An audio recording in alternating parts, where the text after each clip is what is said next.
So today we're going to talk about crate training. One of the biggest misconceptions is that people think crate training is a punishment for the dog, when it's actually the complete opposite. Every dog should be crate trained no matter what, because you never know when they're going to have to be boarded at the vet or boarding because you're going out of town, or put in a situation where they have to be in a crate or a kennel for a little bit. So it's always good to crate train your dog. It is not a punishment for the dog. I tell people to think of the crate for your dog like a crib is for a baby, or a room is for a teenager, or like a man cave is for a husband. It's a place to go to chill out and to relax and to kind of get away from things. Putting your dog in a crate is not a punishment. It's not a bad thing as long as you don't do it in a way where you're teaching the dog that they've done something bad and you get mad at them, you yell at them, you put them in the crate, slam the door shut and forget about them for a couple hours. Then they're gonna, would be more like a punishment. Putting your dog in the crate, rewarding them for going in, and when they come out, tell them good boy, good girl. There's a process to getting them crate trained, and when you put them in the crate, again, it's a place for them to be. It's their safe haven. It's their place to go to relax. And if you teach a dog properly that that's their place to go to relax, that's how they're going to think of it. They're not going to think of it as a jail or a punishment. Again, like babies, you have a 6-month-old baby. If you can't keep an eye on your baby, what do? The baby goes in the crib. When it's time for the baby to take a nap, where do you put him? In the crib. If you have to, do work or make a sandwich or run to the restroom, what do you do with your baby? You don't just leave them crawling around on the floor. You put them in their crib. So you have to think of dogs the same way, especially when they're puppies, and if they can't be trusted out without supervision in the house, then the safest way to avoid any problems with the dog, whether it's chewing on something, potting in the house, getting into trouble, the safest thing to do that will solve your problem 100% of the time is to go put them in their crate until you can come back out, let them out, and keep an eye on them and have supervision, whether it's 60 seconds or whether it's 2 hours or longer. So the process of crate training your dog is very simple. It's just like anything else getting used to.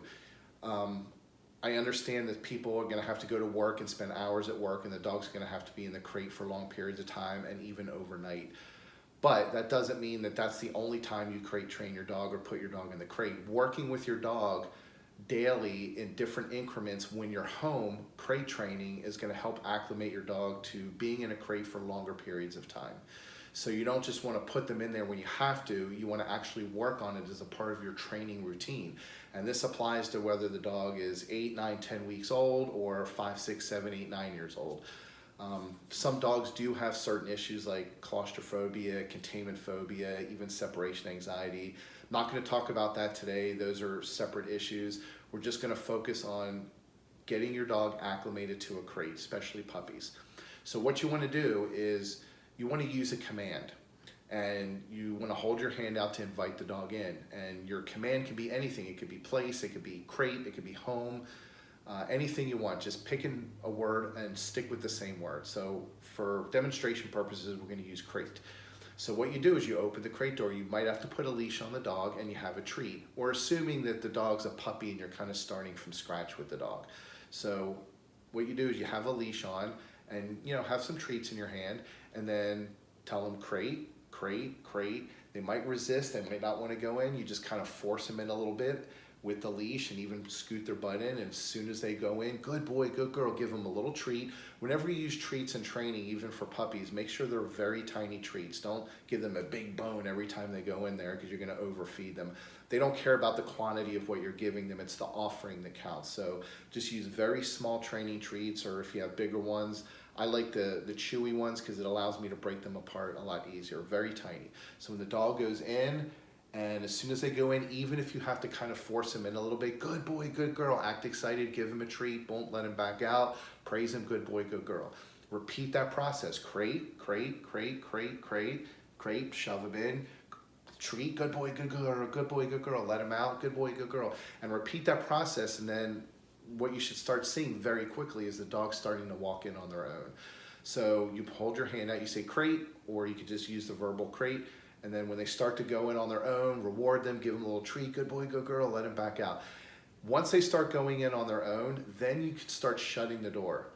Shutting the door and doing it in small increments and working your way up to allow the dog to have the ability to stay in the crate for longer, to work up their endurance for staying in the crate. So once the dog goes in the crate, you can give them a reward. Good boy, good girl. You came in, boom, shut the door and lock it and just stand there and wait 5 or 10 seconds. If the dog doesn't say anything and he's just looking at you, open the door, let him out, praise him, praise him. Always praise the dog for going in, always praise the dog for coming out. Now let's say you put the dog in the crate and you shut the door and they start whining, barking, barking, barking.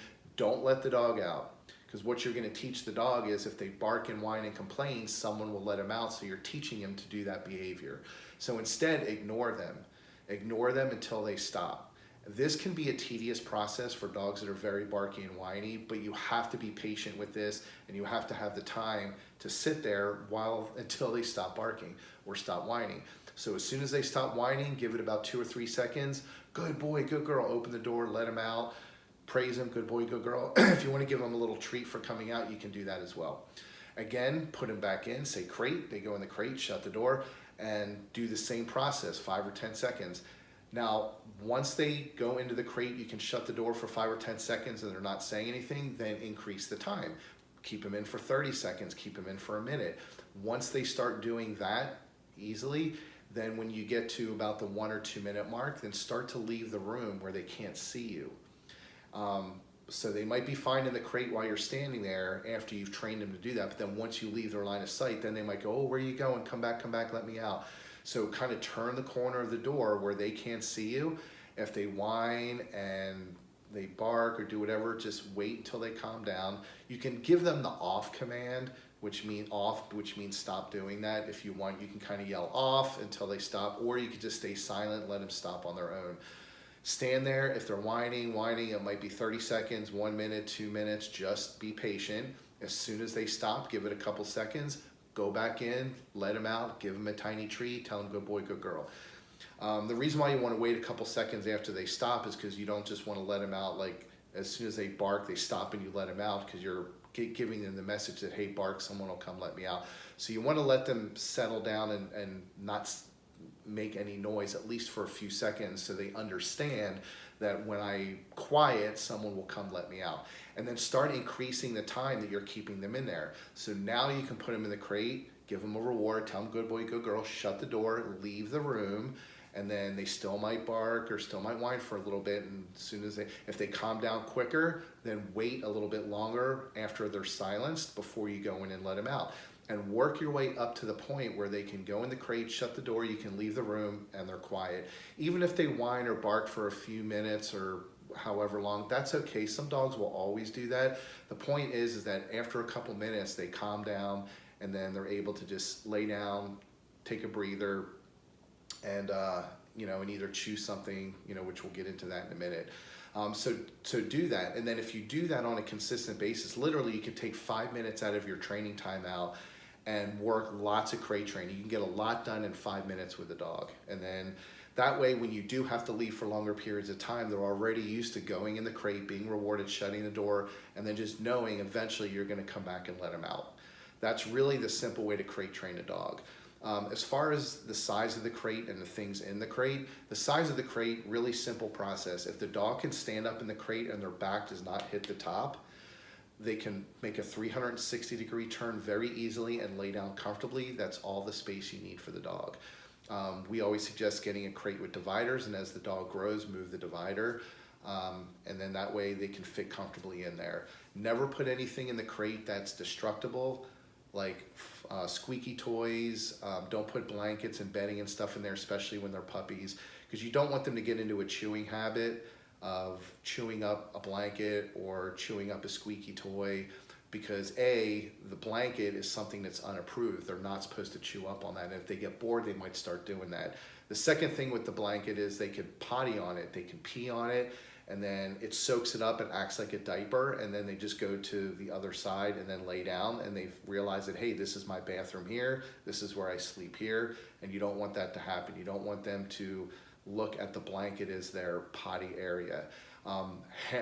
Most of the time you'll see the dogs scrunch the blankets up in the corner because they actually prefer the cold plastic bottom. That's because it's nice and cool to them. They don't have the same pores in their body that we do. Same with toys. Don't put squeaky, fuzzy toys in there when you're gonna leave them alone. That's strictly for choking purposes, because they can pull a squeaker out, they can pull a nose off of a toy, and if it gets stuck in their throat, you're not there to help them. Puppies are just like babies. They put things in their mouth constantly.